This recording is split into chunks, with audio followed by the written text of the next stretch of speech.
entramos agora no capítulo 8 de Marcos. Estamos nessa empreitada do verso 9 ao 21. Que Deus possa abençoar você aqui na leitura e que o Espírito de Deus possa nos ensinar hoje e aplicar a palavra no nosso coração. Diz assim o texto do Evangelho. Eram cerca de 4.000 homens. Então Jesus os despediu. Esse aqui é o versículo de transição. Eles foram abençoados pelo Senhor Jesus. Comeram e se fartaram. Recolheram 7 cestos cheios de alimento. Depois de 3 dias na presença do Senhor, já havia acabado tudo. Eram 4.000 homens que experimentaram do Deus da provisão. Aquele que tem provisão para a minha vida e para a sua vida. Logo que Jesus os despede, logo a seguir, diz o texto, ele, Jesus e seus discípulos embarcaram. Entraram no barquinho e eles partiram para uma região chamada Dalmanuta. Essa região Dalmanuta, ela é meio sombria porque alguns estudiosos não conseguem encontrá-la no mapa. Mas quando você pesquisa na arqueologia e nos textos, você vai dizer onde é que Jesus estava indo, né? Onde é que essa Dalmanuta, onde é que fica esse lugar? Ele parece ser um nome desconhecido, mas esse lugar fica nas margens do Mar da Galileia, ele fica aqui naquela região, e ele também tinha outro nome, que acredita-se ser esse nome chamado Magdala, que era a cidade natal de Maria Madalena. E nessa passagem, você encontra essa mesma passagem, um texto semelhante em Mateus 15:39, onde existe a referência que Jesus vai para essa região, que talvez seja a região da cidade de Maria Madalena. Jesus e seus discípulos, eles partem então para essa região chamada Dalmanuta. Só que o que acontece? Os fariseus eram uma seita do judaísmo. Eles eram muito apegados às tradições e às questões de observância da lei, detalhes. Esse povo, ele vai até Jesus, saindo os fariseus, puseram-se a discutir com Jesus com a intenção de tentando pedirem a ele um sinal dos céus. Os fariseus, eles tinham muito disso, né? Como eles questionavam se Jesus era Deus, não era Deus, e questionavam tudo que Jesus fazia, agora eles chegam questionando com essa abordagem, dizendo para Jesus: olha, nos dá um sinal do céu. O senhor é alguém que está fazendo sinais aqui na terra, a gente vê milagres acontecendo através das tuas mãos, a gente vê você curar cego, limpar e purificar leproso, os pães se multiplicam nas tuas mãos, até morto ressuscita, mas dá um sinal do céu. A gente quer saber se o céu fala a teu respeito. O que é que o céu diz a teu respeito? O senhor pode fazer com que alguma coisa celestial aconteça? É impressionante a dureza do coração dessa galera, né? Deus está fazendo e dando testemunho através de Jesus, mostrando os sinais de Deus. Jesus está operando através do dedo e do Espírito de Deus. Os demônios saem, os cegos veem, os surdos ouvem, os paralíticos andam. Deus está presente, mas existe uma resistência na alma daquele que está dogmatizado, daquele que está inserido nas ideologias, daquele que é gente de coração endurecida, ao ponto de eles estarem com os olhos abertos vendo, mas não enxergando, estarem com os ouvidos ouvindo, mas não escutando. Eles estarem tocando o verbo da vida, mas não experimentando a vida, não é? Isso muito acontece quando a gente está inserido em processos religiosos e acredita que a nossa ideologia é aquela que tem toda a verdade.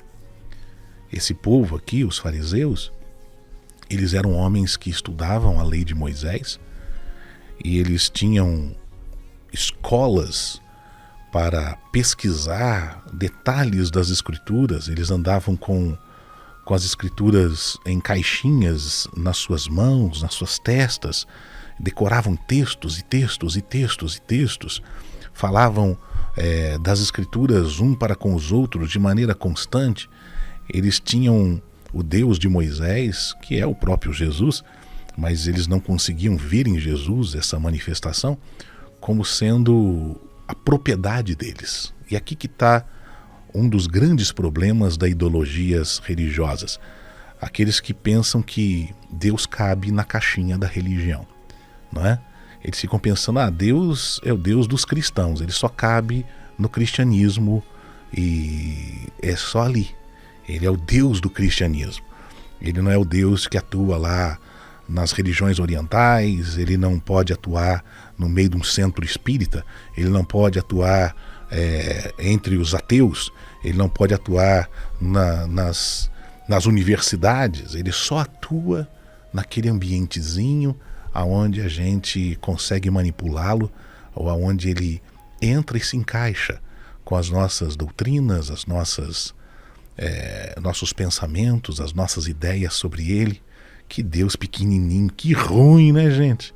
Ruim demais. Mas é assim que muita gente pensa, que muito gospel pensa, que muito cristão pensa, que muita gente, que Deus é propriedade particular deles. Esses fariseus pensavam assim e começam a discutir com Jesus. Pensa, eles estão discutindo com Deus. Eles estão falando para Deus, o Senhor, Deus, não se encaixa naquilo que a gente entende que o Senhor é.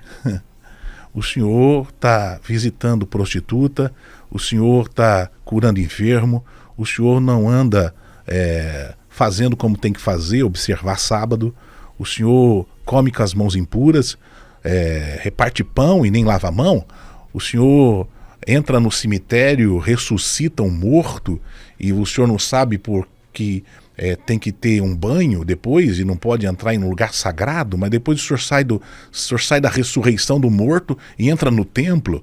Eles começam a discutir com Jesus essas babaquices de crente. E é impressionante. Eles estão discutindo com Deus, tentando Deus. Estão dizendo, dá-nos um sinal do céu para saber se o Senhor é Deus de verdade ou que história é essa? Aí Jesus arranca do íntimo do seu espírito um gemido. Deus gemendo. Por que pede essa geração um sinal? Em verdade vos digo que a esta geração não lhe será dado sinal algum. E deixando-os, tornou a embarcar e foi para o outro lado. Ora, aconteceu que eles se esqueceram de levar pães, e no barco não tinham consigo senão um só. Então Jesus vira para os seus discípulos e diz assim: Vede, meus discípulos, preste atenção, vocês que me seguem, vocês que veem como eu me movimento. Guardai-vos, protegei a mente, o coração de vocês do fermento dos fariseus e do fermento de Herodes. Então, eles estão ali e começam a discutir, mas é porque a gente não tem pão que ele está falando isso, né? Ele está falando negócio de fermento porque a gente não tem pão. Acho que é isso que ele está querendo dizer. Por que ele entrou com essa história de se guardar de fermento de fariseu, de Herodes? Que história é essa? E um começa a falar com o outro. Será que é porque ele multiplicou pão e peixe e a gente esqueceu de trazer pão e peixe e estamos aqui nesse barco? O que ele está querendo dizer? Não estavam compreendendo. Não temos pão. Jesus percebendo, lhes perguntou: por que vocês estão falando sobre não ter pão? Vocês ainda não entenderam? Vocês ainda não consideraram? Vocês ainda não compreenderam? Vocês ainda não tiveram a mente de vocês despertada? Vocês estão com o coração endurecido? Tendo olhos, vocês não veem? Tendo ouvidos, vocês não ouvem? Vocês não se lembram de quando eu parti 5 pães e 5.000 pessoas foram alimentadas e 12 cestos foram recolhidos? Sim, foram recolhidos 12, eles disseram. E quando eu parti 7 pães para 4.000 pessoas, quantos cestos recolheram? Foram 7. Vocês ainda não compreenderam? Vocês não entenderam o que eu estou ministrando? E é interessante que ele termina aqui essa fala com os discípulos. Chegam depois a Betsaida, a gente vai entrar nesse texto amanhã. Mas é Deus dizendo para os seus discípulos: o coração de vocês endureceu. Por que existem resistências ainda na alma e no coração de vocês com respeito a me conhecerem e saber quem eu sou? Eu estou dizendo para vocês tomarem cuidado com o fermento dos herodianos e o fermento dos fariseus. O fermento, quem trabalha com massa sabe, não é? O fermento é aquilo que gera a levedura. Você pega lá a porção da farinha e você coloca a porção do fermento dentro. E fermento são fungos vivos que começam a se multiplicar. É mais ou menos esse processo, a fermentação. Eles se multiplicam numa maneira grande e que faz com que essa multiplicação faça com que a massa se expanda. E o bolo, o pão. E Jesus estava dizendo: vocês têm que tomar cuidado para não ficarem com o coração endurecido, porque vocês estão com o coração endurecido porque vocês ainda não perceberam quem eu sou. Eu sou o Deus da provisão. Eu sou a revelação do Pai. Eu sou aquele que ministra aos corações necessitados. Eu sou o sinal que veio do céu, o pão que desceu do céu sou eu. Vocês ainda não compreenderam quem eu sou? Aquele que tem compaixão e alimenta as multidões? Aquele que dá resposta ao coração das pessoas?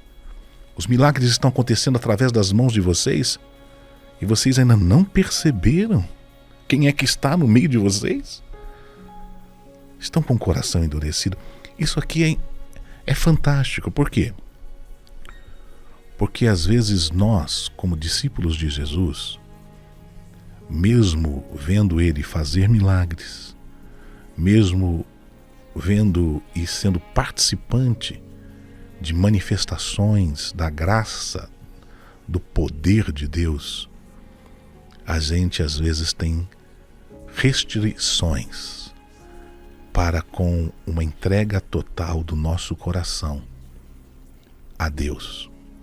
Porque se a gente confiar completamente, se a gente confiar com toda a plenitude da nossa alma em Deus, a gente vai ter que se comprometer com Ele. Muitas vezes as pessoas resistem ao Evangelho não porque elas veem os sinais, mas é porque elas sabem que se abrirem o coração e não deixarem o coração endurecido, elas terão que se comprometer com aquilo que o Evangelho propõe. Eu conheço muita gente que é abençoado por Deus, abençoado mesmo, que vêm aqui na igreja, fazem campanhas e buscam milagres e o Senhor lhes dá aquilo que elas têm pedido, mas o coração tem resistências ao Espírito. Eles resistem a uma entrega completa. São considerados até discípulos. Você tem resistências no seu coração de confiar plenamente em Jesus, de se comprometer completamente a Ele. Esses dias o Espírito Santo estava falando comigo e eu estava dizendo: Senhor, essa área aqui da minha vida eu tenho resistido. Eu queria pedir que o seu Espírito me ajudasse e me quebrantasse. Eu vou falar isso com quem? Vou falar com os outros? Falei com Jesus. Estou falando para você aprender. Porque o Espírito Santo mostra para nós as áreas que a gente não confia completamente. Existe alguma área na tua vida que você não confia completamente no Deus da provisão? No Deus do cuidado? No Deus que é pastor? No Deus que é amparo? No Deus que se revela como pão que desceu do céu para alimentar as ânsias da sua alma? Aonde é que encontra o teu coração hoje?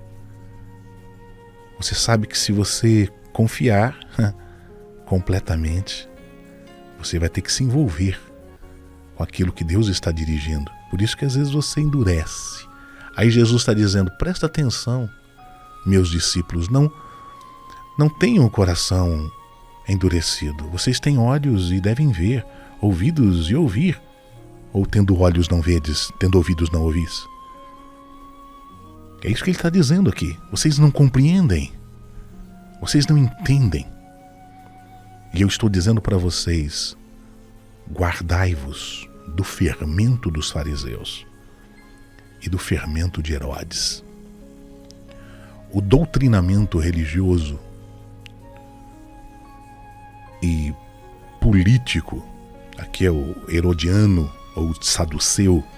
É interessante isso aqui, porque existia homens que sentavam-se nas cadeiras de Moisés, eles falavam com autoridade em nome de Deus as leis de Moisés. Esses eram os fariseus, e eles observavam detalhes minuciosos da lei, mas eles não viviam.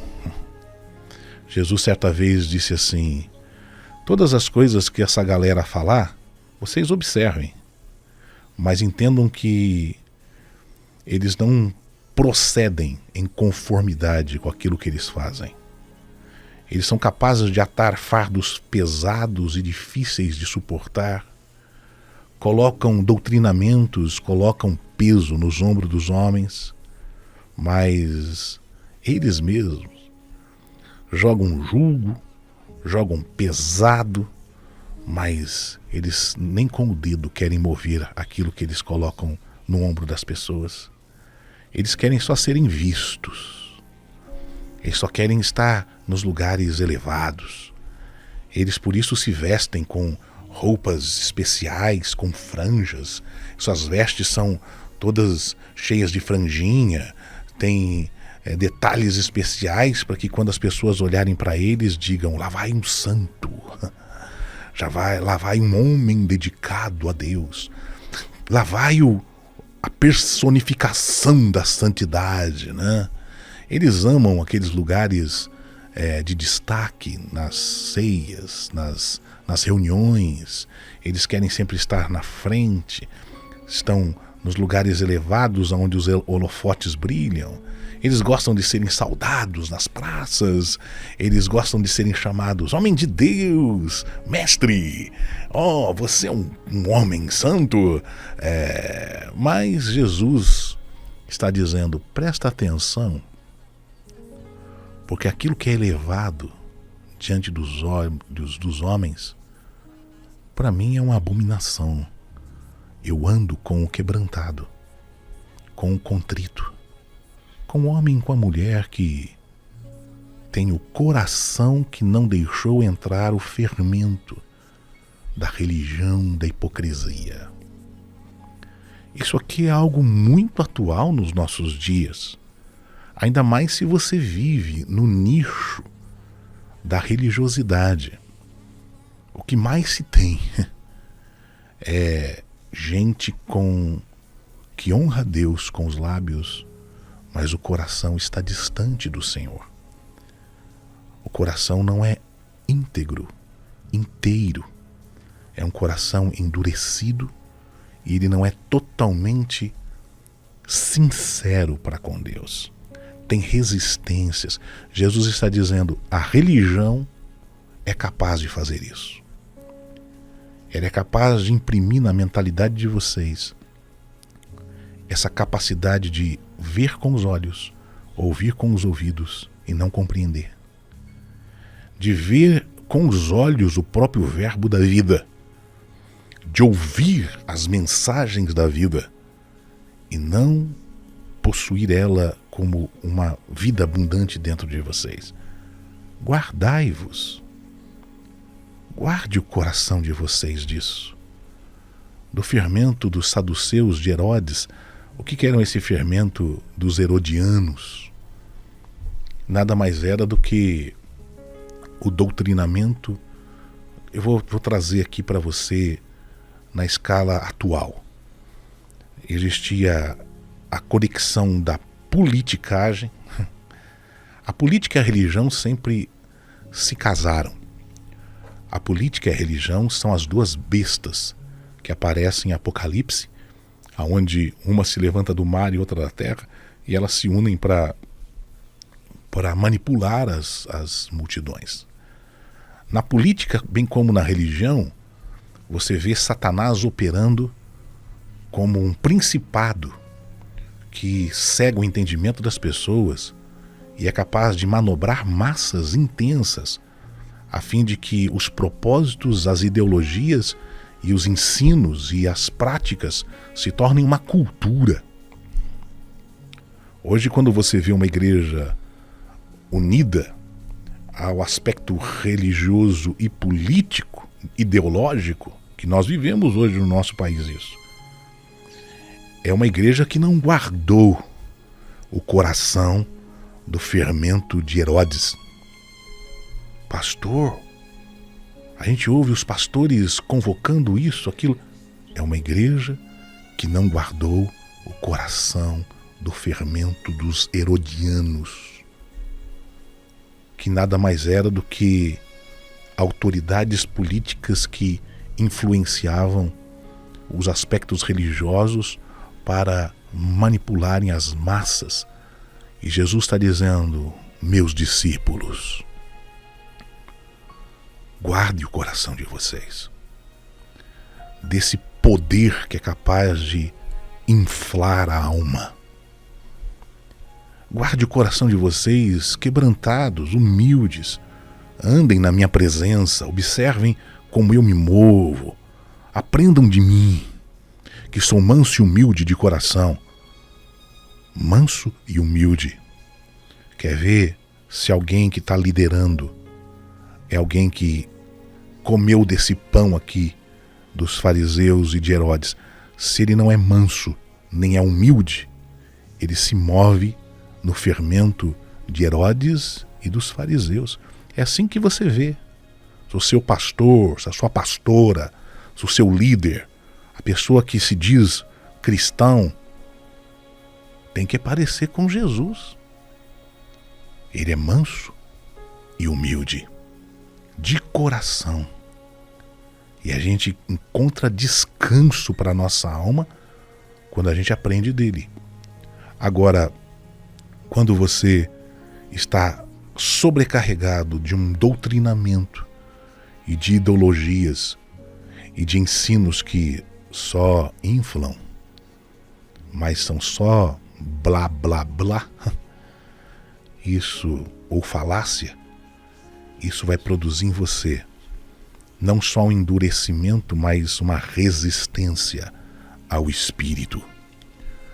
E eu queria convidar você a ouvir o que Jesus está ouvindo. E que quem tem ouvidos, ouça. Ouça a palavra do Evangelho. A intenção mais pura do nosso coração é que, de alguma forma, ao olharmos para Jesus aqui nesse texto, a gente possa se quebrantar. Porque o gemido de Jesus, aos olhos daquela galera, foi o seguinte: Jesus arrancou do íntimo do seu espírito um gemido e disse: por que essa geração me pede um sinal? uma geração má e adúltera. Não será dado sinal algum a ela. Jesus estava já manifestando os seus sinais. Mas Jesus está dizendo: vocês têm olhos que não veem, ouvidos que não ouvem, e vocês não veem os sinais, vocês não ouvem a voz de Deus. Por isso, o fato do coração de vocês estar endurecido, ainda que descesse um anjo do céu, ainda que relâmpagos e trombetas tocassem, ainda que o céu se abrisse e uma voz celestial dissesse: arrependei-vos, porque o reino de Deus chegou, vocês não acolheriam, porque eu sou o sinal de Deus. Jesus está dizendo isso. Geração má e perversa. Que o nosso coração possa ser confrontado hoje. Que diante das Escrituras o nosso espírito seja levado à presença de Jesus. E a gente possa, como discípulo dele, nos guardar a nossa alma e o nosso coração e falar com Deus e dizer: Deus, aonde é que está endurecido? Onde é que eu tenho resistido? Qual é a área da minha vida que eu preciso confiar completamente? Aonde é que eu não tenho me envolvido completamente com o Senhor, ao ponto de permitir que o Senhor cuide de mim? Aonde estão as resistências da sua alma, da minha alma, do nosso coração?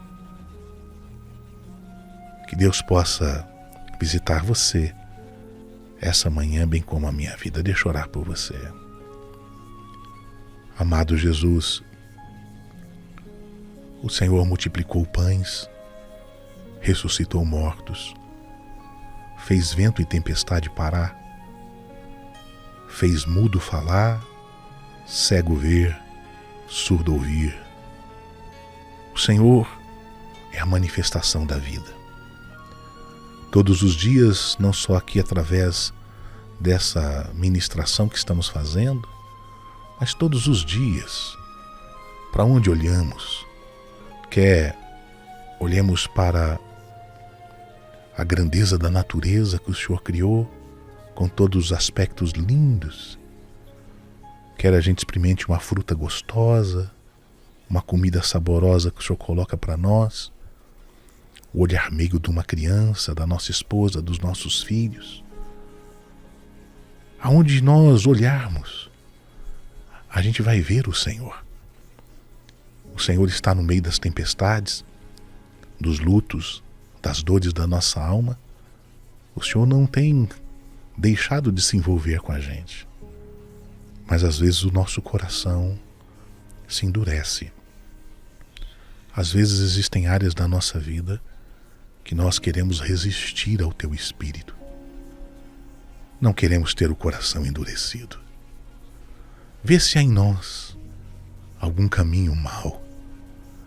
Vê se existe na nossa vida, na maneira da gente entender a vida, algum caminho que é carregado de soberba, de ideologias erradas, de uma visão errada da vida. E endireita os nossos caminhos, Senhor. Porque nós queremos aprender do Senhor, que é manso e humilde de coração, para encontrarmos descanso para a nossa alma.